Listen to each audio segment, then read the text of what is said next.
Um, as usual, hello everyone. Thank you so much for coming and choosing to spend some time with us today. Thank you for joining us for our webinar on planning with insights-driven analyst relations. Yes, if you wouldn't mind going to the next slide, Jeff.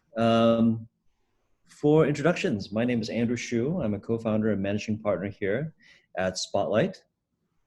And I'm Jeff Harris. I'm a client executive here at Spotlight. Happy to be with you today.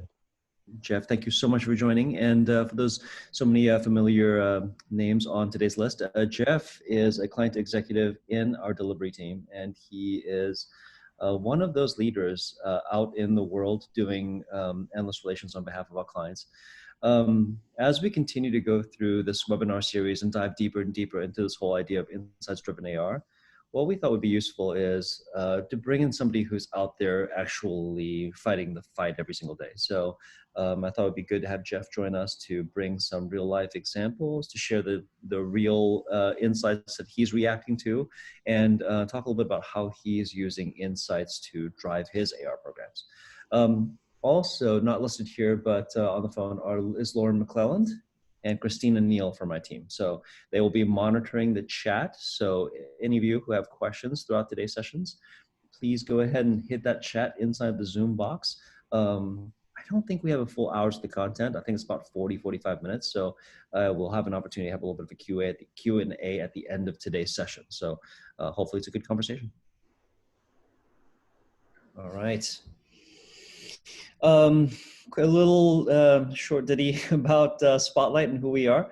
So Spotlight, we are a dedicated analyst relations firm. We've been around since 2012, so about a little bit over 8 years.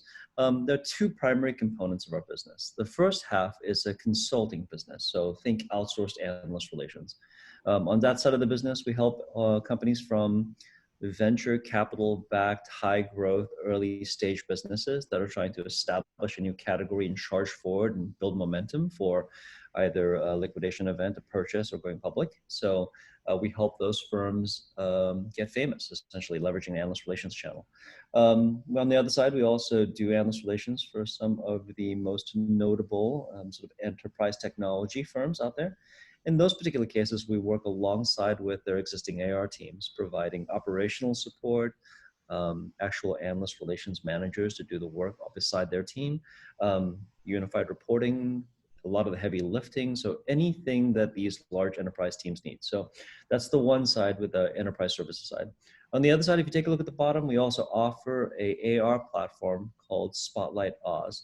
That is our SaaS-based solution that'll allows teams, AR teams, to do insights-driven analyst relations. So that's that side of the business. So let's go ahead and move forward. Enough about us. Okay, so today we are on the second part of our summer webinar series around insights-driven AR. So the first part, the insights-driven approach to AR, was a webinar that we did last month.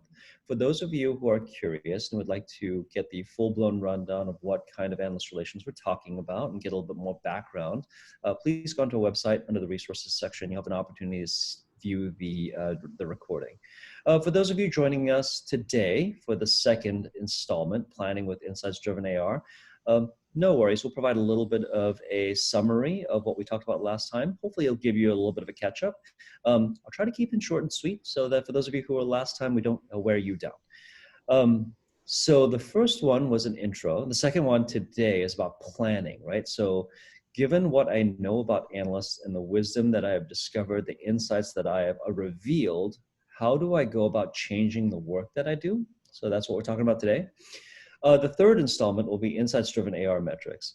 If I am putting primacy and emphasis on learning what I can from analysts, discovering what they think about the marketplace and what about my company, then how do I need to change the metrics? How am I going to change the way that I measure my success, right? So if I'm going to do analyst relations in a slightly different way, then I should probably measure it differently.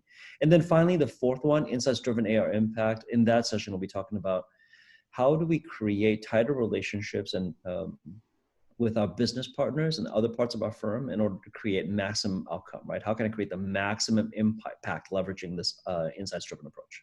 So that's the 4-part series. Today we're on number 2. So thank you so much for joining, and hopefully this one proves to be useful. Okay, a quick recap of insights-driven analyst relations for those of you who have missed it last time. I want to start with just the fundamental definition of what we consider an insight. So here at Spotlight, the way that we've chosen to define it is that an insight is analyst feedback on our business or analyst insight into our competition and observations on things like our marketplace, our customers, and our prospects. Now, that kind of feedback and those kinds of insights can be captured via either an interaction that we typically have or published research. So it's a little bit of academic there, but we want to just like define it. So it's what analysts know. On the right-hand side are the different categories. And I just want to talk a little bit about what are we looking for, what we consider insight. Bottom left-hand corner first, by company. So the most obvious kind of insight is that an analyst renders an opinion about us, right? Hey, you guys are awesome at this. I'm concerned about this. I haven't heard this. So that's or I think that your product is weak in that. So that's the first category of stuff that's obvious that we hear and we say, hey, listen, that's something, that's a piece of insight. A second round of buyers. So analysts are often rendering opinion, and honestly, we think of them as proxies to that market, right? They're constantly talking to our different prospects. Who are they? What are the titles that they use? Are they buying right now? What problems are they trying to solve? How sophisticated are they? What is the size of the budgets? And who else are they considering? So those are the buyer intel, right? Insights. On the right-hand side, you have market. So which is things like, hey, is my market expanding, contracting? Is there momentum? Has the market chosen different words than the ones that I'm chosen? So just information about the market and its contractions, expansions, and nomenclature. The bottom right-hand side is competitors. So analysts are often rendering opinion about things like, this is your competitive set. Here are the people who are losing momentum. Here are the people who are gaining momentum. These are the people that are doing it really, really well. And here are some adjacent threats that are coming in that could really put a hit into your business if you're not careful. So analysts are rendering opinion about those things too. And then finally at the top, there are things about the AR program. So some of the insights are only for our consumption. That wave of Magic Quadrant is being pushed back a month. I'm thinking about changing the weighting here. The qualification criteria is going to change. I am now looking and changing my research timeline and my research emphasis. So the insights we're talking about when we talk about insights-driven analyst relations are feedback and observations in these 5 different categories. So that's sort of like definition. So if you wouldn't mind going to the next slide for me, where do we find these insights? First and foremost, the straight up one is interaction notes, right? When we're talking to analysts on a constant basis, briefings, inquiries, or otherwise, they're always providing us with things like verbatim quotes, candid company feedback, things that they wouldn't say to anybody else, but they will say to us because we're a customer of theirs. It's super important for us to track and the exact words that analysts say often in these because they give us huge wisdom. The next category is analyst SaaS day deliverables, right? You're going to invite them in and spend a significant amount of time and energy asking them to present. During that time, they'll present things on market trends, what they see out there, competitive intel, things that they see with their customers, and then ultimately company feedback and their SWOT. So what are your strengths, weaknesses, opportunities, and threats? That classic foursome, great opportunity to get insights there. The third category is syndicated research. So the analysts are always publishing, and I said syndicated research, but as soon as I said that out loud, I know that they also say things in their social media and also on their blogs. But syndicated research is that formal publishing place, right? That's where they're saying things about market trends. I believe that in 2022, the category is going to be yay big. Competitive intel, especially waves and magic quadrants. They're talking about strengths and cautions, right? That could not be a better signal that say that's intel. That is your competitors, what they do well and what they do poorly. And then finally, company feedback. Similarly, they're rendering opinions about your firm in syndicated research and evaluative reports, and they're talking about your strengths and your cautions. And then finally, not to be overlooked, is event presentations. We often go to these different events, now virtually, of course. They also publish information about like market trends from their event presentations, then competitive intel again. But what I find interesting too is often they used to have that thing called MQ Theater. where they're talking about evaluation weighting. So who did I include in this year's weight or Magic Quadrant? Who are the people that I've chosen to drop? What did I weight more this time? What did I weight less this time? So those are evaluation weightings. So these are just 4 categories of us to say, if those are the 5 things that I'm listening for, what are the 4 places I can look for them? These are 4 most obvious spots, but there might be other places that you can look, but this is where you find them. Okay, so let's talk about the insight cycle, right? What am I gonna do with this? When you say insights driven, Andrew, what do you actually mean? Okay, so here's an insight. A critical observation about your company or product. This is something that we always hear, right? The analyst says, hey, company, you're not doing so good with this. This is something that I'm concerned about, or I'm hearing that this is a problem with your offering. So that's a critical observation. So when you get a critical observation, they typically fall into a couple of different categories. The first one is that you think that it's fair feedback at the top. So you get feedback about the product and offering, and you go, you know what? I've talked to my peers in my company, and I think that it's fair. So if you wouldn't mind clicking once, my product team either agrees or my strategy team thinks we're weak. The competitive intelligence agrees. The go-to-market does agree that we don't have clarity, right? So sometimes you just get feedback and you just have to bite the bullet. You have to say, I get it. I hear you, analyst. You're absolutely right.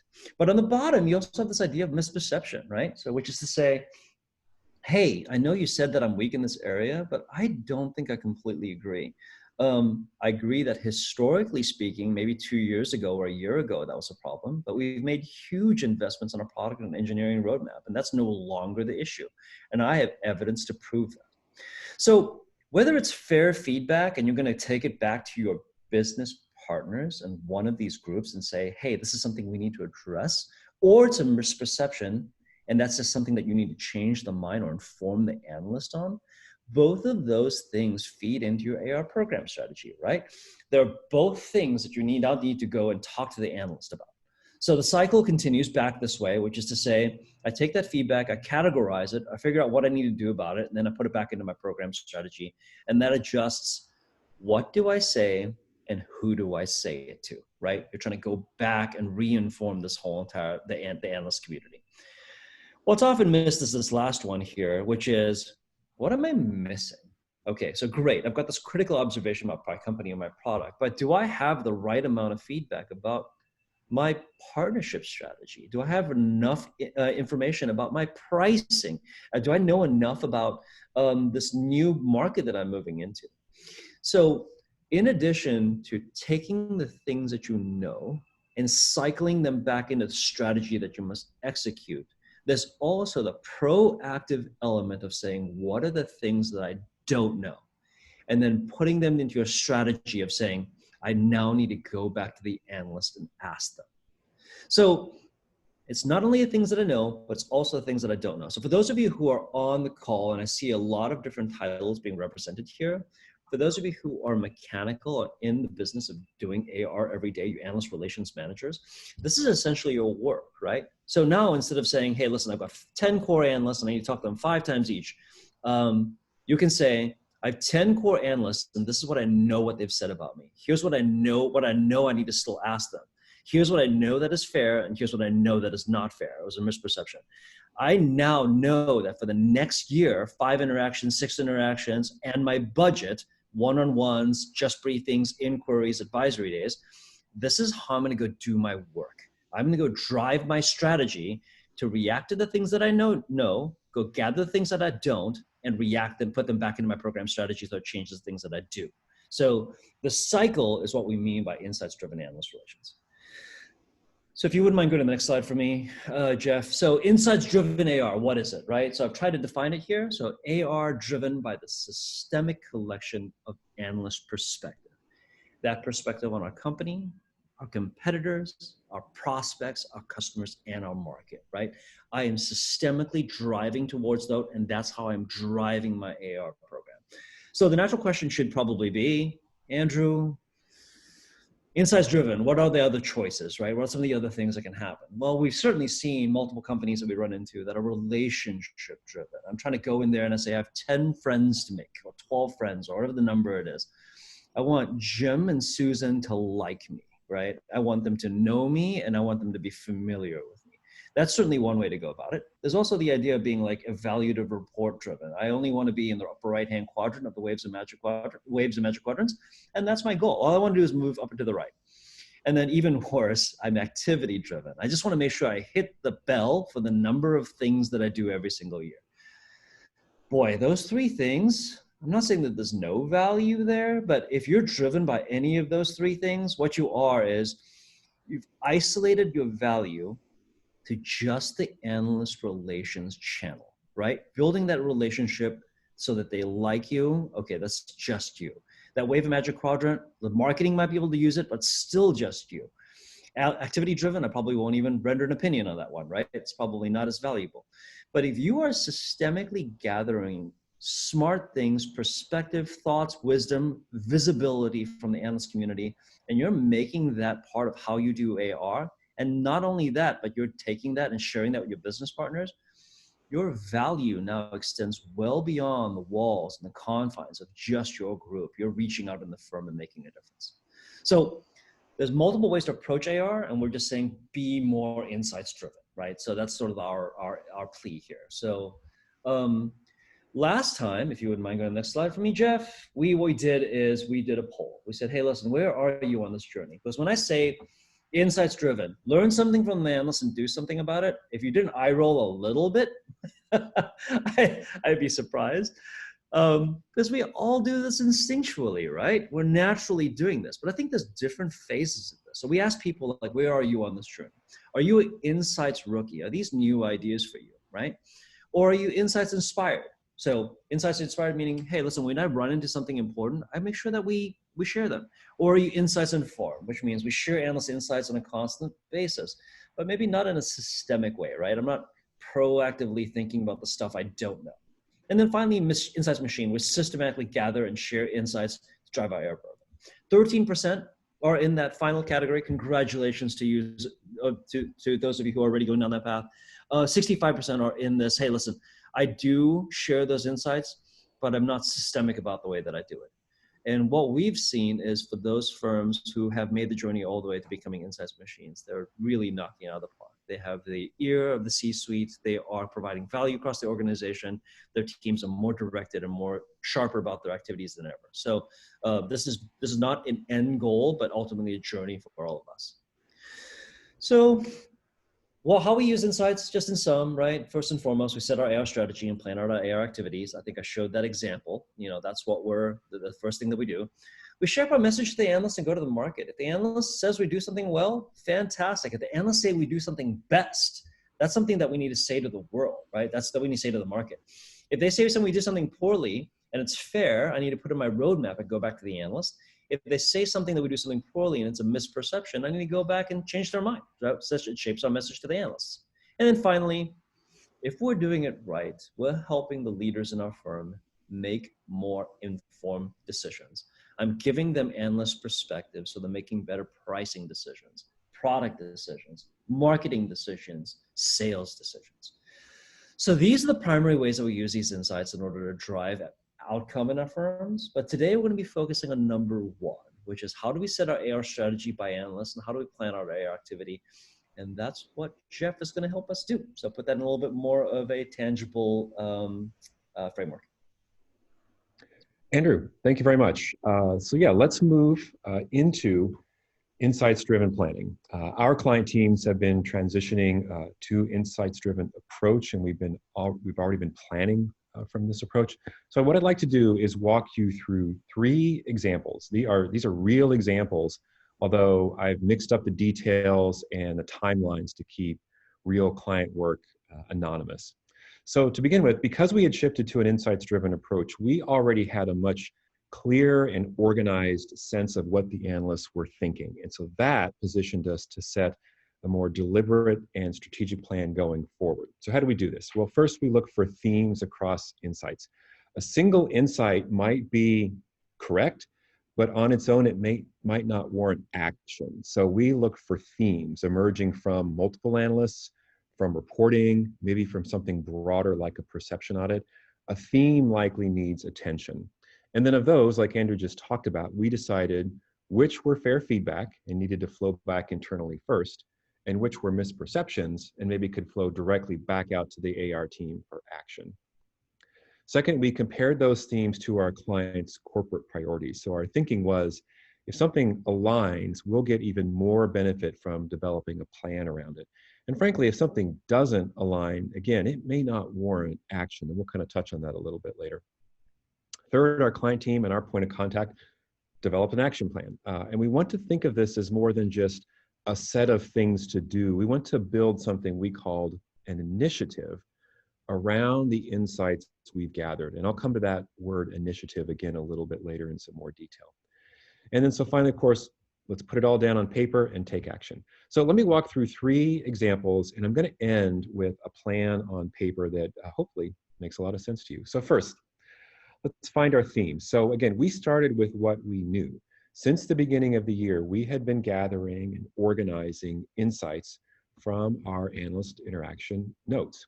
And we had been capturing sentiments. So we knew when we were more positively aligned, and we knew when there were some cautions. So from there, we studied and we started looking for themes. And one of them jumped right out. So here's our first example. There were at least 2 insights on the lack of AI functionality in our client's platform offering. And one of them called out that the product roadmap needed work. The second example, the second theme that we pulled out was a little less obvious. There seemed to be an issue with our go-to-market messaging. The details under one of the insights is that a competitor has a really strong channel partner strategy, even though we thought we did too. And the other is that our message isn't very differentiated. So this felt like a sign competitors are taking up more attention and we were falling back. But it was a little less clear, and it's an example of something Andrew's referred to, which is, it's great we started here with what we know, but maybe we need to go find out more. Maybe we need to go find out what we quite don't know. And if it's true that our messaging was falling behind, well, that wasn't going to be a fun message to deliver to the leadership. So we thought about it pragmatically. We needed to go build a case. We needed to go find a second opinion, a third opinion. So we ran some inquiries that focused on messaging and differentiation. How was our client known? Did they stand out? And we found this traced back to their technology partner network. Analysts weren't hearing about it. It seemed to be a gap. Potential customers were going to be hesitant thinking about our platform if they didn't have a good sense of the tech partners that were wrapped around it. And it's always important to remember, analysts are often a proxy voice of customers out in the market. So if you end up having to maybe deliver a bit of bad news, keep that in mind, that this is not just an analyst opinion, but they're listening and talking to customers and buyers out in the market. So if you noticed, it's not a coincidence that we focused on our cautionary areas, our kind of orange and red areas. You shouldn't ignore categories and insights that are positively aligned, but that's likely not where you're going to have a lot of work to do. And then last thing before I move on, it's also important to prioritize your insights. So you can see just on this one slide, a dozen or 2. It's important to kind of have a priority around them and know what's important to your organization. So we had these 2 insights. Our platform lacks AI capabilities and our partner network is lacking. Well, were these fair feedback or were they misperceptions? In the case of the platform's AI functionality, the AR team shared that insight with our product leadership, and they agreed, yeah, that's fair feedback. We knew that our platform's AI capabilities weren't on par with our competitors. And then after doing some more legwork and refining our insight about the partner network, we shared that with the go-to-market team, and they felt like this was a misperception. They felt like the analysts were unaware or had forgotten about all the work they had been doing through the year on the partnership network, and they really wanted to get right back out there and talk about it. So Andrew, here's a good example of something you talk about. When your thinking is insights driven, you're not just looking for good news. You're not just looking for great placement. You're looking for kind of the bad news. And I know you like to say this, and I want to let you talk about it because I know it interests you. When your thinking is insights driven, getting bad news is actually doing the good work. Would you agree with that? Yeah, absolutely. And the reason why I say that is just because, if you take a look at like a traditional outcome-based approach to anything, what you're essentially saying is that I only care about the good news, right? I only care about, did I get written into syndicated research? Am I being given a lead? Am I going into the upper right?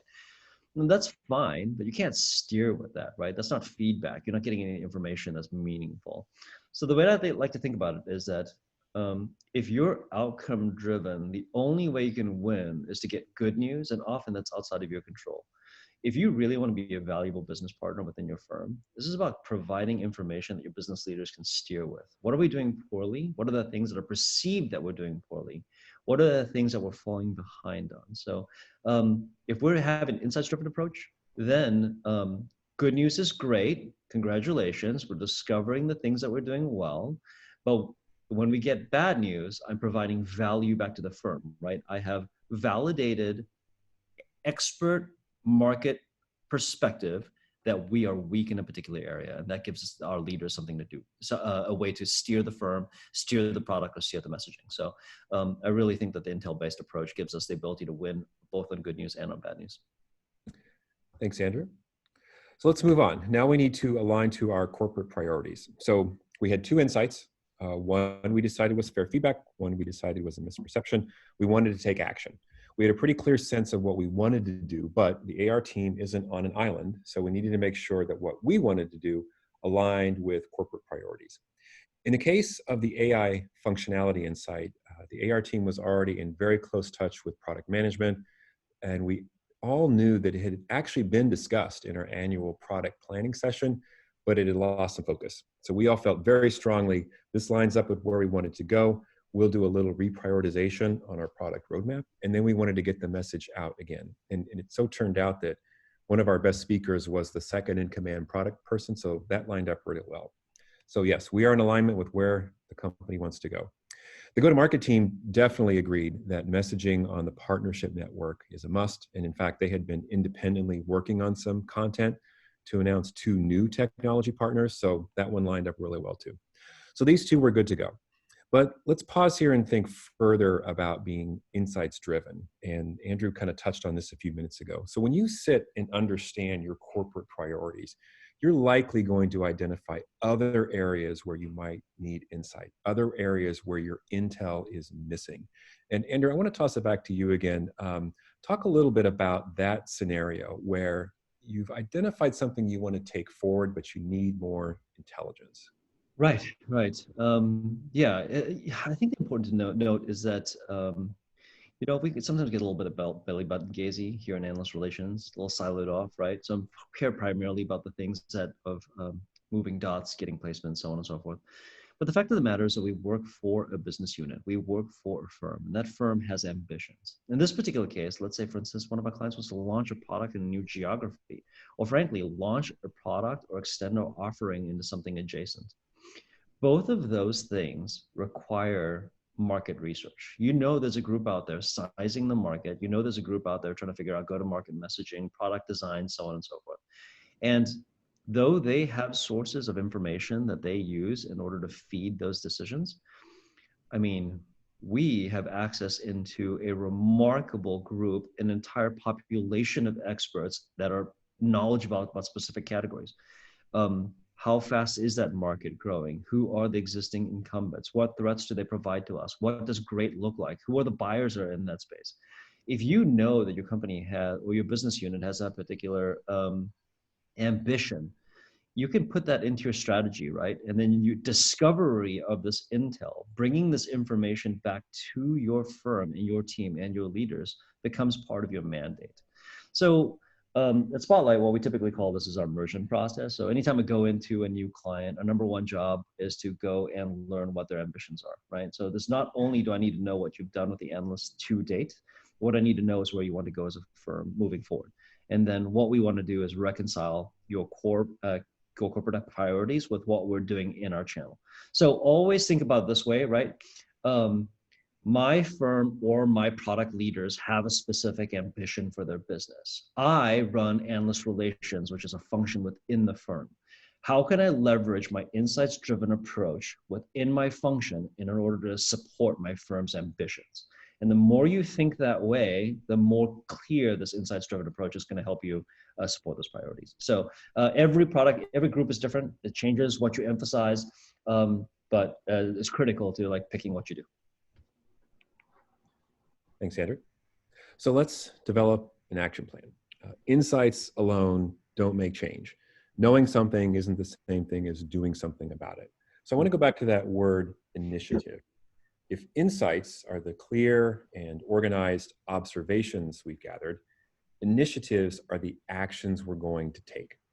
So let's line up what we've learned, our insights, and with all the AR tools we already have, crafting messages, identifying, prepping speakers, scheduling, executing interactions, targeting analysts, and maybe most important of all, gathering further insights. So let's take that new third example that Andrew just talked about, our effort to launch a product in a new geography. We need to learn, we need to go find insights about a variety of aspects. What do the analysts think about our proposed pricing strategy? What might our prospect set look like? What are the dynamics in the larger market? What will help us be competitive if we want to go forward with our new product? So again, this is very much about inquiry work, asking questions and seeking feedback. The second of our three examples, our platform lacks AI capabilities. This is a bit more of a traditional AR 101 sequence. So we decided it's fair feedback. We reprioritized our product roadmap. The product team was ready. Let's craft a briefing message around that roadmap. Let's identify the analysts who need to hear that message. And you'll hear Spotlight talk a lot about who are your core analysts, who are the ones you have the strongest relationships with and will give you the best feedback. You might also think, well, who's taking the lead on the next MQ or wave? And this is kind of my personal favorite. I think you should always think about going back to the person who gave you the feedback to begin with. Execute the briefings, do that basic AR blocking and tackling, show that our revised product roadmap has AI capabilities, start to change their perceptions.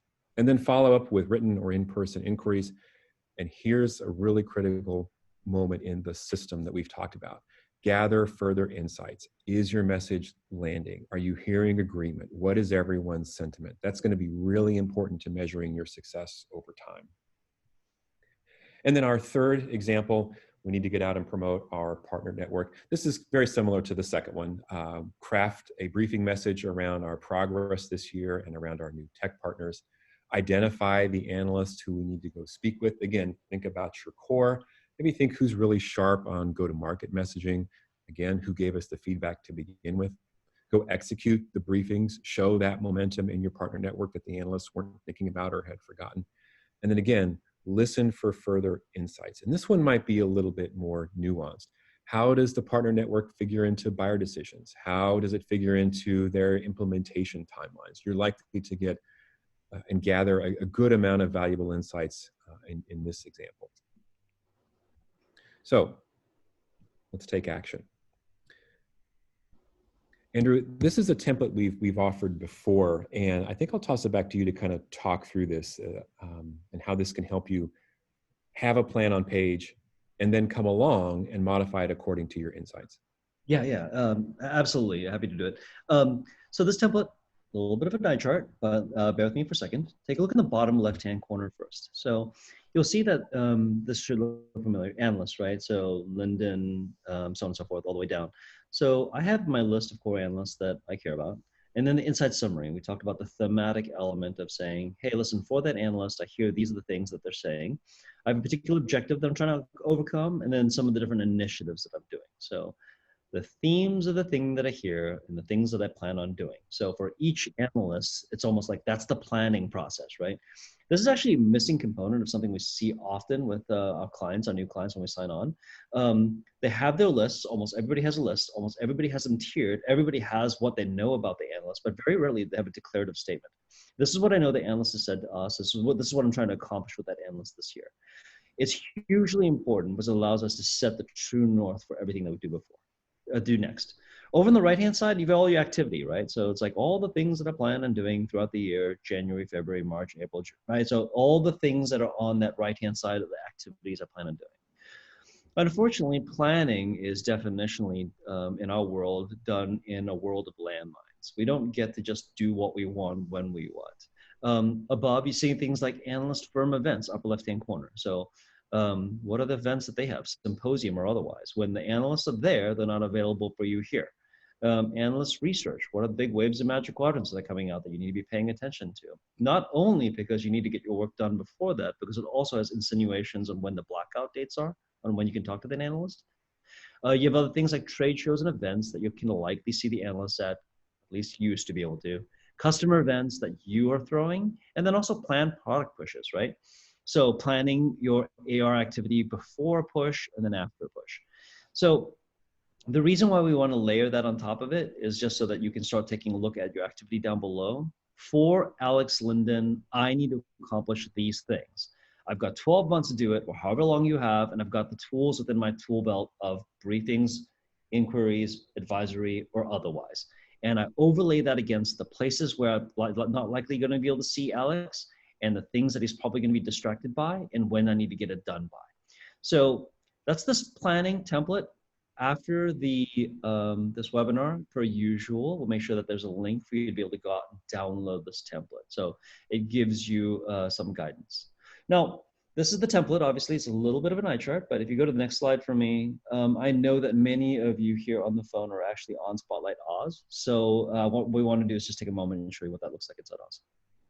So let's wrap up our example by talking about how to do that same planning in Spotlight Oz, but in a bit more kind of unified and elegant way. So I'm only going to walk through one of our three examples.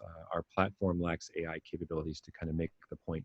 So let's say that analyst Alexander Linden gave us that key insight about our AI capabilities. So our initiative to promote and validate our reworked product roadmap probably starts with him. You can see we already had a briefing booked with him in August. I'm going to refit it a little bit to talk about the roadmap. And you'll see the little image there that's usually just a pop up as you hover over. But Oz knows now that this briefing is going to be about the roadmap. And if I wanted to, I could immediately go right into the details of that interaction, make some edits, and now I'm set with a reformatted briefing with Alexander to talk about that roadmap.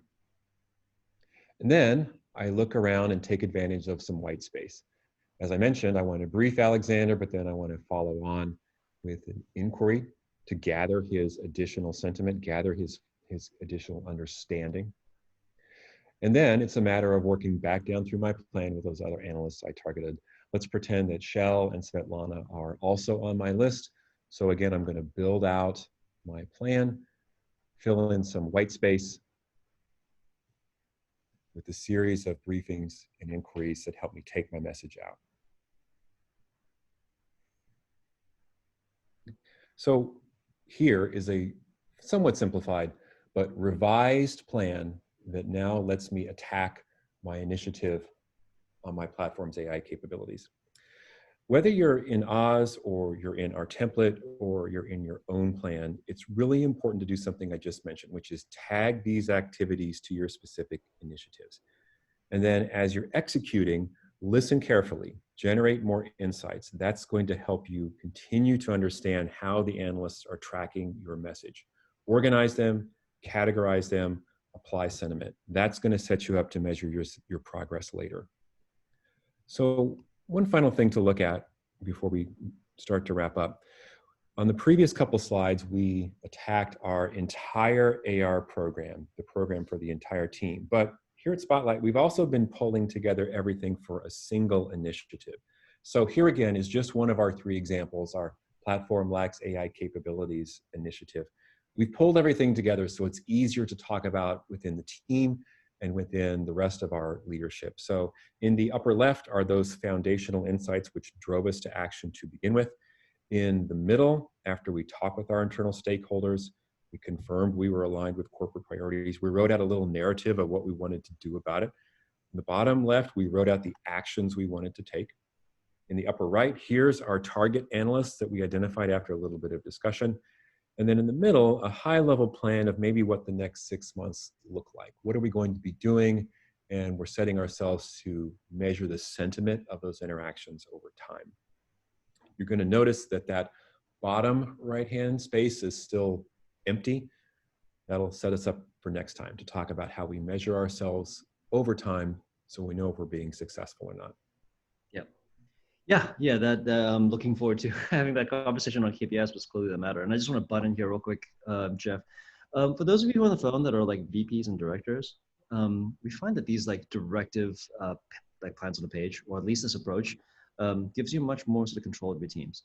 So what I've seen before on like executive reports and like dashboards, I've seen a lot of activity, right? Here are all my AR managers that work for me. Here are all the different people that they're talking to. Here's the activity that they're chasing, and maybe a little bit of thing like highlights of the things that they found, and then maybe here's the waves of magic quadrants that they're chasing.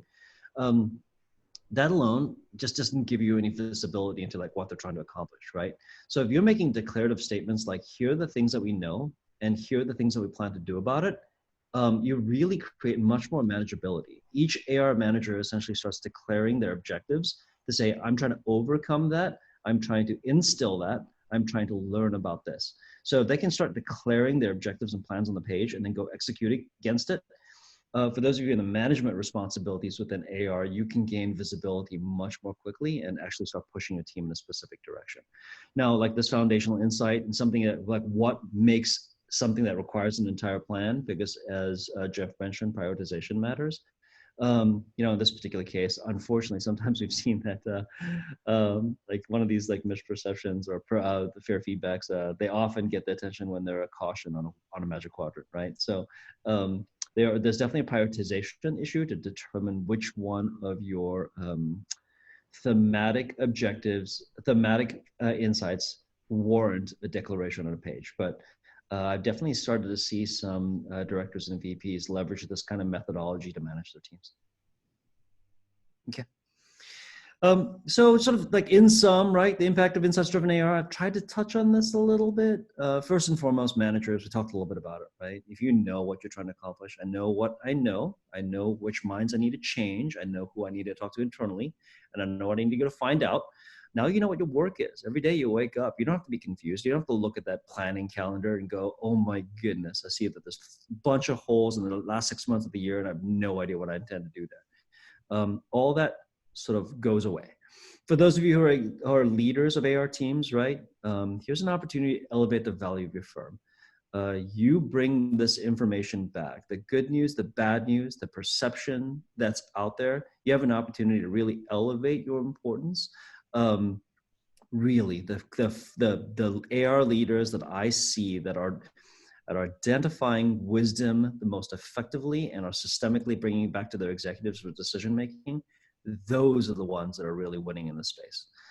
For executives, it's just the opposite side, right? If you're really getting that insight, if you're the one who's getting that clear perspective on the market, you get to do your job better. And then finally, guys, I can't talk about this enough. Analysts hate being sold at. Their biggest frustration is that, one, it's a waste of my time. You come to me and you don't know what you're trying to accomplish. You don't know how to tell your story. You don't know what you're trying to tell me, right?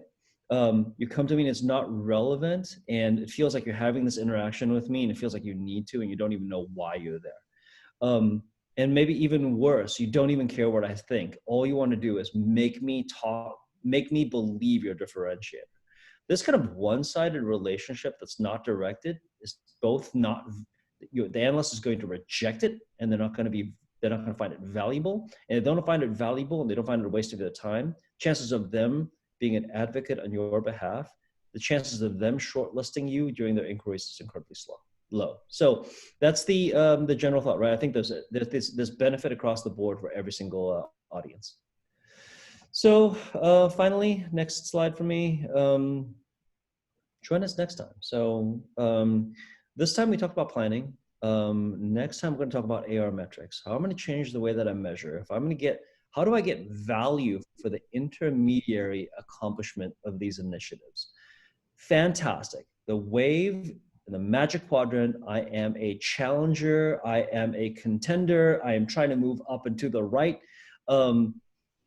That seems like, but I'm only as good as my product, right? So that's like our old version of a metric. Let's talk about how we can change our metrics to reflect this new way of thinking. That webinar will be Wednesday, August 19th. And if you wouldn't mind, please look for your email. There'll be a registration link that's going to come out. We'd love to have you for that, that webinar as well, so we can continue the conversation.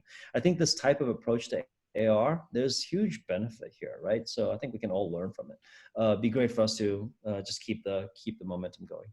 Okay, let's pause for a second. I said there was only 45 minutes. Looks like it's 47 minutes of content. Let's just see if there are any questions. Lauren. Andrew, we've got a couple come in. Thank you both for that awesome presentation. A few things that people have asked, though. I'm going to hit you with the first one. So someone had asked, when we're talking about that fair feedback versus misperception, how do you handle it if you can't get everyone to agree that the feedback is actually fair? What do you do in that situation? Oh boy, that's a great conversation. And I was just talking about the whole entire idea of a caution, right? How frustrating it is when there's a caution on a Magic Quadrant and your executive's like, well, that's BS, right? And they sort of go off.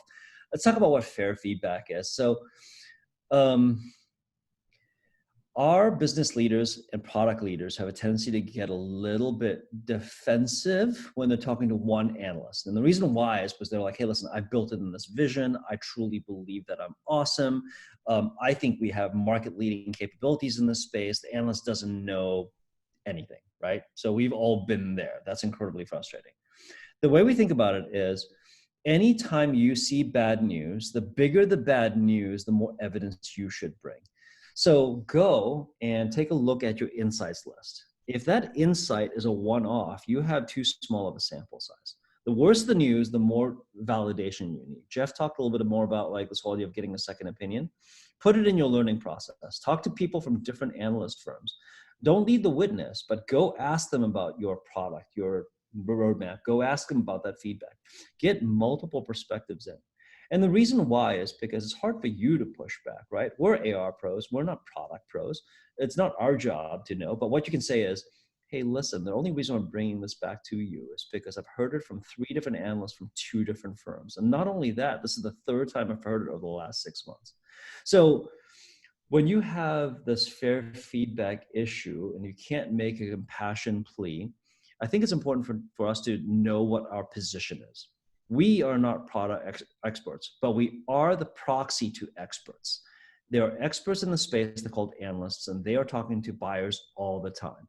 If we're going to convince our team that this feedback is fair, we have to establish a credibility and then validate it from multiple sources. So make an impassioned plea, but over time, if you get good at getting a validation from multiple sources, what's going to happen is you're going to build that trust, and hopefully your business partners give you less and less pushback as you continue to build a stronger relationship. But know that you should go out and go get a second opinion before you take really, really bad news up the chain. Hey, Lauren, I've got an answer to the question too, and it's kind of the longer term answer. So one of the things that Spotlight talks about a lot is always trying to move your key analysts up the maturity scale. And the more mature relationship you have with an individual analyst, the more they're going to know about you and the higher trust you're going to have in them. So if you do that work over the years to build good relationships, when you get that feedback from an analyst you have high trust with, it's going to be a little harder to disagree because you trust them and because they know you so well. So the longer term answer is always continue to invest in longer term relationships. Awesome. Thank you both for that really excellent answer. Andrew, looks like we've got a couple of AR leaders and directors on the call. How can they use this insights-driven approach and planning to help manage their teams? Yeah. We talked a little bit about this. I think that the way that I like to think about it is that when you say go make friends with 10 people, that's incredibly unspecific to me, right? So if you're a leader here on the firm and you've got a handful, you have a group of people, and even go out there and learn some stuff, that's not good enough either. So I think this idea of using this as a forcing function, right? Teams, go through and just write down and start categorizing all the things that you've learned from the analysts that you manage. know where you've gotten the majority of your feedback from and know where there are holes, right? So I'm not getting any quality feedback from this other analyst. Maybe I should actually think about dropping them as one of my core. For those of the analysts you're getting a lot of feedback from, I want you to categorize them into different things. Is that about my pricing? Is that about my product? Is that about my marketing? So get them to categorize it. And then from there, you can say, what kind of information am I missing? And are there thematic elements that you need to pay attention to? We all get busy, right? And we start running around like crazy people.